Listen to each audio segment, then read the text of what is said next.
Welcome back, traders. Well, we hope you all enjoyed a Merry Christmas with family and friends. We've still got our Santa hats on here in the studio, holding on to that Christmas spirit as long as we can. Markets reopened today with a pretty low-key session that saw the S&P 500 notch fresh all-time highs amid thin post-holiday volume. Right, but the real story was silver. Oh, yeah. Silver went absolutely bonkers in a move that caught plenty of attention. The Nasdaq, meanwhile, hit its head right at that resistance trend line we've been watching. And small caps paused on support. Bitcoin just chopped sideways. Classic year-end take. You're tuned into the Stock Market Summary Series, and as you guys know, none of this is buying or selling advice. No. We're just here to provide market commentary and education, but nothing we say here is financial advice. Okay, let's get into it. It was a purely technically driven session today. For sure. With zero major economic releases on the calendar, you had these low conviction flows, which just meant that, the institutional programming and algorithms were watching geometry more than catalysts. Exactly. So the major large cap indices, the S&P 500, LPY, the QQQ, the Dow, they all finished essentially flat. Mm-hmm. But that flat number, it kind of masks the fact that SPY poked to fresh all-time highs today. It's extending that strength we mentioned last week. And what's absolutely fascinating here is the QQQ action. It paused precisely at that key resistance trend line we've been tracking so closely. Right. In thin, low-volume trading like this, the market's respect for that exact technical ceiling.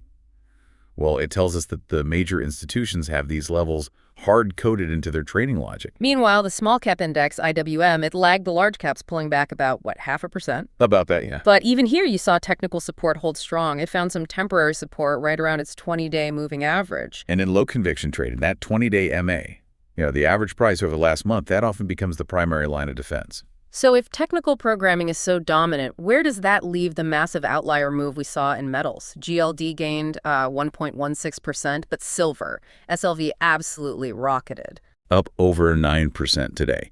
Just went full parabolic on surging volume. It's a huge move. And this move, it provides a crucial lesson. Too many traders bail out of positions simply because they overbought. They miss this huge acceleration phase. They leave so much on the table. Exactly. That discipline, the ability to let your winners run when market conditions are conducive to these big runners, it is such a critical skill. That is the exact type of trade management technique we really emphasize in our mentorship programs. That's a great piece of wisdom. And as always, guys, if you've got a stock you're watching or maybe a question about the markets, just drop it in the comments. We do read them. We might even cover it in an upcoming summary. And by the way, if you're enjoying this analysis, do us a big favor and hit that like button. It's totally free, helps us out in a big way.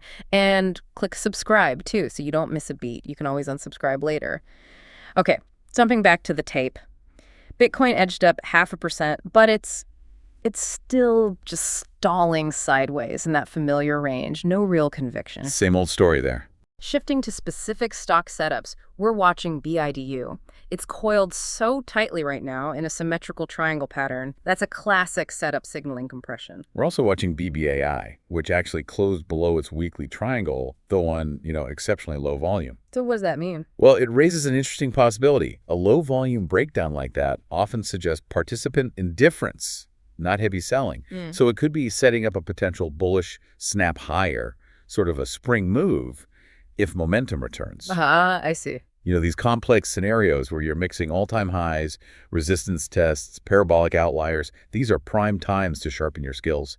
Mastering elements like pattern recognition, multi-asset correlations, and just ironclad risk discipline is key to locking in consistent edges. And that's the exact focus of our one-on-one coaching. So wrapping this all up, what does this all mean for you? It was a flat, but a pretty resilient close. I agree with that. Bulls quietly defended their turf, and that silver monster move reminded us how quickly momentum can explode when liquidity is thin. And if we connect this to the bigger picture, the central tension remains, right? Will this thin liquidity into year-end invite some sharp volatility, or will the grind higher we've seen just persist right into January? That's the big question. That's what we'll be watching closely. For sure. Absolutely. Thanks for joining us for this market summary. Have a great weekend. Stay safe out there and tune in next week as we continue to cover the markets and these developments we've mentioned.